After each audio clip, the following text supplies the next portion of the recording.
Brooklyn Nets versus the Toronto Raptors game on Biggie night. Apparently it was Biggie night. The Raptors won the game 119 to 109.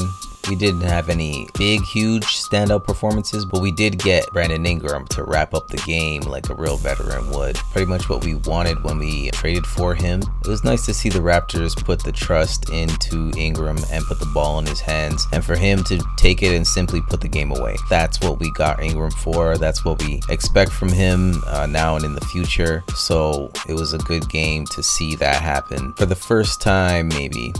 So our three matchups for this game are going to be Jakob Poeltl versus Nick Claxton, Brandon Ingram versus Michael Porter Jr., and Scotty Barnes versus Noah Clowney. So we're going to start with Jakob Poeltl versus Nick Claxton. Jakob did his usual good shooting, 5 for 6 for 83%, 12 points, 10 rebounds, 3 stocks, that's 1 steal and 2 blocks. He doubled obviously. Jakob also had 2 assists and no turnovers, so obviously that's an infinity assist to turnover ratio, and his plus minus was a plus 15. So Jakob basically just did his job here. Nothing special, nothing flashy as usual, just good shooting, good rebounding, playing defense, covering their center. As for Nick Claxton, he shot 8 of 14 for 57% shooting. Didn't hit any 3-pointers, as centers often don't, but he had 21 points, 8 rebounds, 4 stocks. Those were 2 steals and 2 blocks. His assist to turnover ratio was also 2, but he did have 2 turnovers, so he had 4 assists and 2 turnovers, which isn't bad considering he's a center. So with this matchup, you have a long athletic center on the opposite end who basically had his best game of the season, at least scoring wise. He didn't do so bad on plus minus.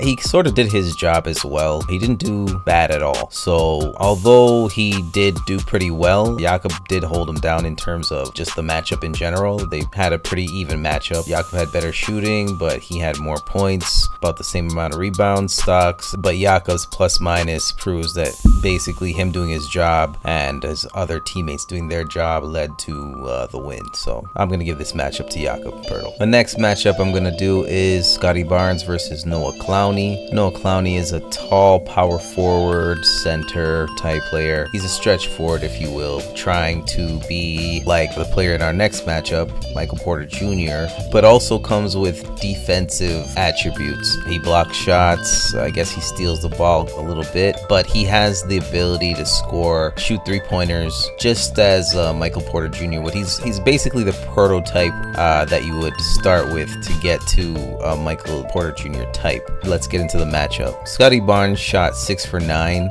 for 66% shooting, for 15 points, 11 rebounds, 2 stocks, 2.5 assist to turnover ratio. That's because he had 5 assists but 2 turnovers, which again isn't bad. Obviously you want to keep it at or below 2 turnovers a game. Any more than that, it sort of starts adding up, and the impact on the game really starts to hurt your team.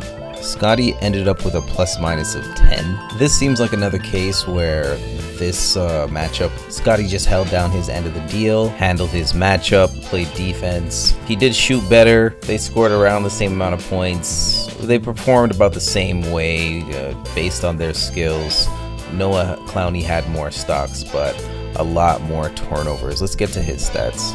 So Noah Clowney shot 4 for 9 and had 44% shooting, 2 3-pointers, 18 points, 8 rebounds, 4 stocks, that's 2 steals and 2 blocks. Fortunately for the Raptors, he had 3 assists but 4 turnovers. So again, when you get into numbers like 4 turnovers, 2 points per turnover, also 2 points per turnover your team did not get to score, could be 3 points. It can just end up pretty bad depending on what happens as a result of those turnovers. Obviously, turnovers go back and forth. It really depends on the team's response and how those turnovers happen. Noah Clowney's plus minus ended up to be -8, and perhaps those possessions that he clearly lost turned out to be some of the reason why he had a -8 plus minus. Clearly an even matchup, again based on their skills. Scotty does shoot threes now apparently, but none this game. He had a double-double, 15 and 11 with 2 stocks. His plus-minus obviously was higher than Noah's. He didn't have as many turnovers, which again,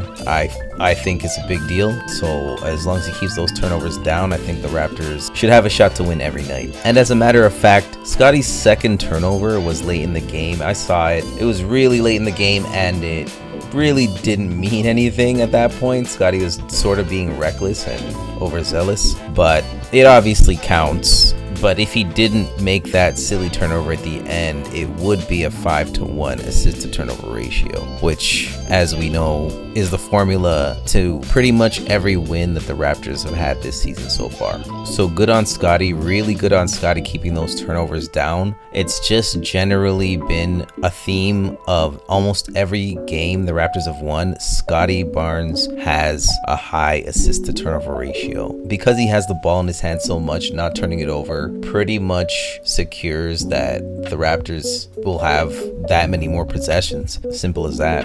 That matchup is a bit hard to judge. I mean, I'm gonna have to give it to Scottie. I'm biased. I say it all the time. I'm biased. It was an even matchup, but we won the game. The results, I guess they matter, right?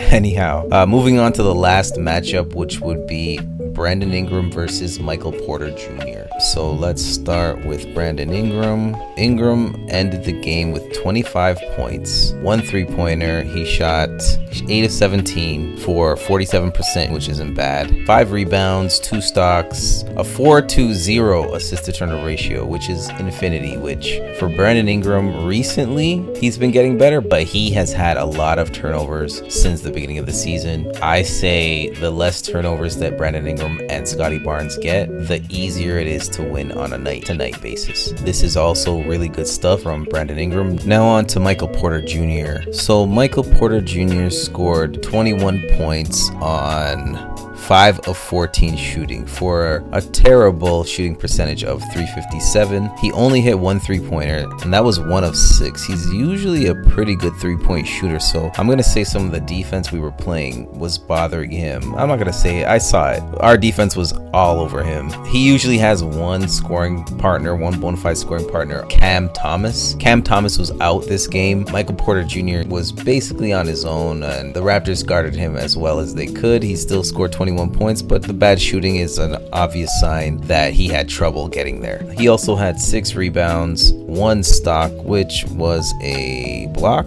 an assist to turnover ratio of 1. He had 3 assists, and he also had 3 turnovers. The assists, yeah, they get you points. Yeah, your teammates got points when you pass to them, sure, no problem, but 3 turnovers can equal to 9 points. Obviously 0 to 9 points if the team doesn't score, but if they do, it's a minimum of 2 points. You know, it goes up from there to 9. The more turnovers, the steeper the hill is to climb to erase what it cost. I just think 2 is the limit for the game. After that, I think you're just hurting your team too much. MPJ's plus minus was -2 at that. Ingram and Michael Porter Jr.'s plus minuses were too different, but the shooting percentages, they tell a bit of the story. Ingram took 17 shots, but hit 8 of them. 1 less miss is 50% shooting, so that's not that bad. But Porter Jr. shooting 5 for 14, I mean, 1 more miss, and that's 1 of 3 shots. It's a bit of a difference, and I think